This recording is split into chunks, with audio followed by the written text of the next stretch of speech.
যেমন জাতীয় পার্টির নির্বাচনে অংশগ্রহণ করার বিষয়ে আমাদের দলের পক্ষ থেকে এক ধরনের কনসার্ন ছিল যে আমরা চাই না যে ফ্যাসিবাদের যারা দোষর আছেন এবং বিগত ফ্যাসিবাদকে যারা বিভিন্ন উপায়ে বৈধতা দিয়েছেন তারা যেন কোনোভাবেই এই নির্বাচনে অংশগ্রহণ না করতে পারেন। এবং এর বাইরেও আমরা শঙ্কার সাথে লক্ষ্য করেছি কিছু জায়গায় জুলাই গণ অভ্যুত্থানে হত্যা মামলার আসামি এবং এমনও আছেন যারা পাঁচটি মামলার হত্যা মামলার আসামি তাদেরও মনোনয়নপত্র বৈধ বলে গৃহীত হয়েছে এবং স্থানীয়ভাবে তারা ফ্যাসিবাদী আওয়ামী লীগের যারা দোষর আছেন তাদের অর্থ, তাদের মাফিয়া এবং মাস্তানদেরকে নিয়ে এক ধরনের নির্বাচনী মহড়ার দিকে যাচ্ছেন, নির্বাচনী প্রক্রিয়ার দিকে যাচ্ছেন। সেটির ক্ষেত্রেও সরকার, নির্বাচন কমিশন এবং প্রশাসনকে আরও শক্ত অবস্থান নিতে হবে। আমরা আমাদের এই কনসার্নগুলো ইলেকশন কমিশনকে জানিয়েছি। খুবই দুঃখের সাথে আমরা একটা জিনিস প্রত্যক্ষ করেছি যে বিগত কিছুদিনে সাম্প্রতিক একটি দলের চেয়ারপারসন দেশে এসেছেন। আমরা অবশ্যই তাকে আমাদের পার্টির পক্ষ থেকেও সকলের পক্ষ থেকে ব্যক্তিগতভাবেও স্বাগত জানিয়েছি। তবে তারপরে আমরা যেটা দেখলাম সেটা বাংলাদেশের গণতন্ত্রের জন্য একটা অশনি সংকেত। আমরা দেখলাম যে বিভিন্ন সরকারি কর্মকর্তারা, বিভিন্ন গোয়েন্দা সংস্থার প্রধানগণ একটা পার্টি অফিসের দিকে তাদের কেবলা ঠিক করে ফেলেছেন। তারা সেখানে নিয়মিত যাচ্ছেন এবং আমরা মনে করছি যে এটা বাংলাদেশের গণতন্ত্রের জন্য হুমকি স্বরূপ।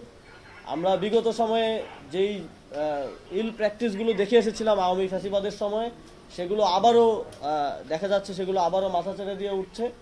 আমরা বাংলাদেশে সবসময়ই দেখেছি প্রশাসনের ঝোঁক থাকে ক্ষমতাসীনদের প্রতি, কিন্তু ক্ষমতাসীন হওয়ার আগেই, মানুষের জনরায় প্রকাশিত হওয়ার আগেই এ ধরনের ধৃষ্টতা আমরা কোনোভাবেই মেনে নেব না। এবং আমরা সরকারকে এবং নির্বাচন কমিশনকে আহ্বান জানাবো যে যারা সেখানে গিয়েছেন তারা স্পষ্টভাবেই তাদের সরকারি চাকরির যে বিধিমালা সেটা লঙ্ঘন করেছেন এবং একই সাথে বাংলাদেশের মানুষের আগামী নির্বাচনে জনরায় দেওয়ার এবং ভোটাধিকার প্রয়োগ করার যে একটা উৎসাহ ছিল, সেই উৎসাহেও ভাটা পড়েছে এই ধরনের কার্যক্রমের মধ্য দিয়ে। আমরা সরকারকে আহ্বান জানাবো যে যারা সেখানে গিয়েছেন তাদের বিরুদ্ধে দ্রুত শাস্তিমূলক ব্যবস্থা গ্রহণ করা এবং এটা জনগণের কাছে নিশ্চিত করা যে জনগণের ভোটাধিকার দেওয়ার জন্য এখনো সুযোগ বাকি আছে, এখনো আপনাদের মধ্যেই কোনো সেটেলমেন্ট হয়ে যায় নাই। এই কনফিডেন্সটা আপনাদেরকেই আনতে হবে। এখনো যখন রাস্তায় বের হই মানুষ জিজ্ঞেস করে যে ভাই নির্বাচন কি হবে কিনা।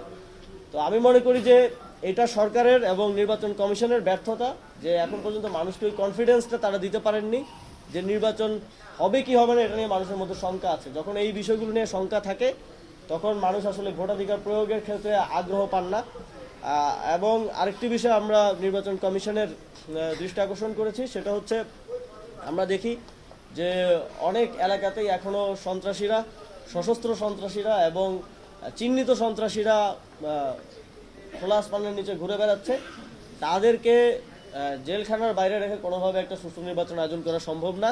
এটা আমরা আমাদের তফসিল ঘোষণার পরের দিনই দেখেছি। আমাদের সহযোদ্ধা শরীফ ওসমান বিন হাদি তিনি গুলিবিদ্ধ হয়েছেন এবং পরবর্তীতে তিনি শহীদ হয়েছেন। তো সন্ত্রাসীদেরকে যদি, চিহ্নিত সন্ত্রাসীদের প্রত্যেকটা থানার কাছে কিন্তু ইনফরমেশন থাকে যে ওই থানার অধীনে কোন কোন সন্ত্রাসীরা ঘুরে বেড়াচ্ছেন, কাদের কাছে অস্ত্র আছে, অবৈধ অস্ত্র আছে, কারা মাদকের কার্টেলগুলো চালান। তো ওই ইনফরমেশনগুলোকে কাজে লাগিয়ে অতি সত্বর তাদেরকে গ্রেফতার করতে হবে। সারা দেশব্যাপী গ্রেফতার অভিযানের মাধ্যমে তাদেরকে গ্রেফতার করে মানুষকে নিশ্চয়তা দিতে হবে যে মানুষ নিরাপদে, নির্বিঘ্নে, সুষ্ঠু এবং নিরপেক্ষ নির্বাচনে তাদের ভোটাধিকার প্রয়োগ করতে পারবে।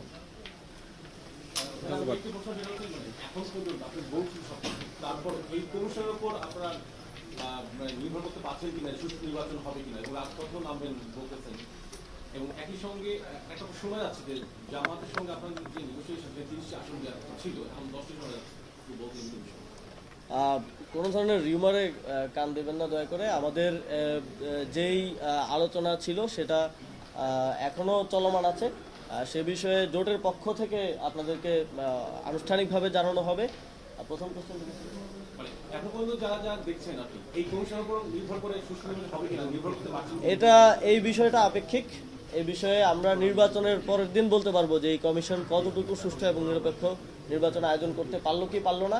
তবে এখন পর্যন্ত আমরা যেই লক্ষণগুলো দেখেছি যাচাই বাছাইয়ের ক্ষেত্রে বলেন কিংবা এখন পর্যন্ত আমরা দেখি যে আচরণবিধি অনেক জায়গায় লঙ্ঘিত হচ্ছে। আমরা ঢাকা বিশ্ববিদ্যালয় সহ বিভিন্ন জায়গায় দেখি যে পোস্টার ঝুলছে, যেটা স্পষ্টভাবেই এখন করার সুযোগ নেই। আমরা বিভিন্ন প্রার্থীদেরকে দেখি যে তারা বিভিন্ন অনুষ্ঠানের প্রধান অতিথি হচ্ছে, যেটা স্পষ্টভাবে নির্বাচনী আচরণবিধির লঙ্ঘন।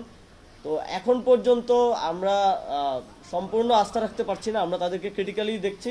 তবে এটা তাদেরকে প্রমাণ করতে হবে যে কতটুকু সুষ্ঠু নির্বাচন তারা আয়োজন করতে পারবেন, এবং এই বিষয়গুলোতে যথাযথ ব্যবস্থা গ্রহণের মাধ্যমে, এক্সাম্পলারি ব্যবস্থা গ্রহণের মাধ্যমে কনফিডেন্সটা তাদের প্রতি তাদের নিজেদেরকেই ফিরিয়ে আনতে হবে। আপনি বলেছেন যে মানুষ আপনি বের হলে জিজ্ঞেস করছেন ভোট হবে কি, একটা সংখ্যা কাজ করছে। আপনারা দলীয়ভাবে আপনাদের মাঝে মাঝে এই ধরনের কোনো সংখ্যা আছে কিনা নির্বাচন নিয়ে? আমরা যখন দেখি যে একজন প্রার্থীকে সরকারি অফিসেই যেখানে শুনানি হওয়ার কথা সেখানে ঘাট ধাক্কা দেওয়া হচ্ছে, তখন তো স্পষ্টভাবেই এই শঙ্কা আমাদের মধ্যেও কাজ করে। এবং আমরা যখন দেখি যে বিভিন্ন এলাকায় সন্ত্রাসীরা খোঁড়া ঘুরে বেড়াচ্ছে, এবং আমরা দেখি যে বিভিন্ন জায়গায় প্রশাসন পক্ষপাতিত্ব করছে, তখন এই শঙ্কাগুলো আমাদের মধ্যে অবশ্যই আছে।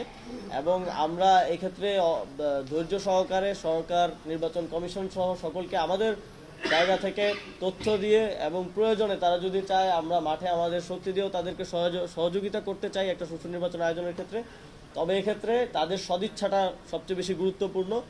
এখন পর্যন্ত আমরা যে লক্ষণ দেখছি তাতে অবশ্যই স্বাভাবিকভাবেই সকলের মধ্যে এই শঙ্কাটা রয়েছে। তবে এই শঙ্কা দূর করার দায়িত্ব সরকার এবং নির্বাচন কমিশনের। সুষ্ঠু নির্বাচনের সংখ্যা না নির্বাচন অনুষ্ঠিত হওয়ার সংখ্যা? সবকিছু নিয়েই শঙ্কা রয়েছে। তবে এটা আমাদের জন্য চ্যালেঞ্জ, গণতান্ত্রিক রূপান্তরটাকে সুষ্ঠুভাবে বাস্তবায়ন করা। এটা যেমন সরকার, নির্বাচন কমিশনের দায়িত্বই 80-90%, তবে রাজনৈতিক দল, তারপরে দেশের জনগণ সহ সকল স্টেক হোল্ডারদের দায়িত্ব এই দেশের ভবিষ্যৎ যেন একটা সুন্দর গণতান্ত্রিক রূপান্তরের মধ্য দিয়ে একটা সুন্দর ভবিষ্যতের দিকে আমরা যেতে পারি সেটা নিশ্চিত করা। সেই জায়গা থেকে সকলের সহযোগিতা আমি কামনা করব। তবে এই নেতৃত্বটা দিতে হবে সরকার এবং নির্বাচন কমিশনকে। সেক্ষেত্রে কোনো ধরনের পক্ষপাতিত্ব, ভয়, কিংবা আগে আমরা যেভাবে দেখেছি যে সেটেলমেন্টের মধ্য দিয়ে তাদের যাওয়া চলবে না। যদি তারা মনে করে যে কোথাও তাদের ভয় আছে, কিংবা কোথাও কোনো রাজনৈতিক দল বা কোনো গোষ্ঠী বা পক্ষ তাদেরকে বাধা দিচ্ছে, সেটাও জনগণের কাছে স্পষ্ট করা তাদের দায়িত্ব বলে আমরা মনে করি।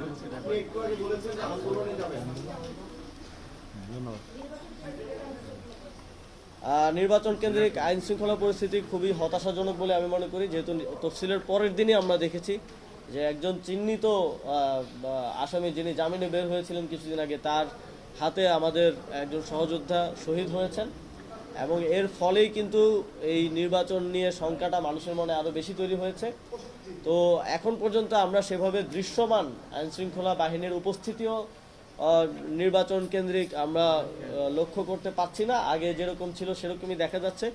আমরা এক্ষেত্রে নির্বাচন কমিশনকেও এই কনসার্নটা জানিয়েছি যে মাঠ পর্যায়ে আরও বেশি উপস্থিতি এবং আরও অ্যাক্টিভ কার্যক্রম তাদেরকে অংশগ্রহণ করতে হবে, এবং একই সাথে এই যে সন্ত্রাসীরা এখনও খোলা ঘুরে বেড়াচ্ছে তাদের ব্যাপারে কঠোর দৃশ্যমান ব্যবস্থা নিতে হবে, যদি মানুষের এই কনফিডেন্সটা আবার তারা ফিরিয়ে আনতে চান যে নির্বাচনটা সুষ্ঠুভাবে হচ্ছে এবং নির্বাচনটা আসলে সঠিক সময়ে হচ্ছে। আপনি বলছিলেন আন্দোলনে যাবেন, এদিকে আপিল শুনানির পরে আন্দোলন, টাইমলাইনটা কবে এবং কি কারণ আন্দোলন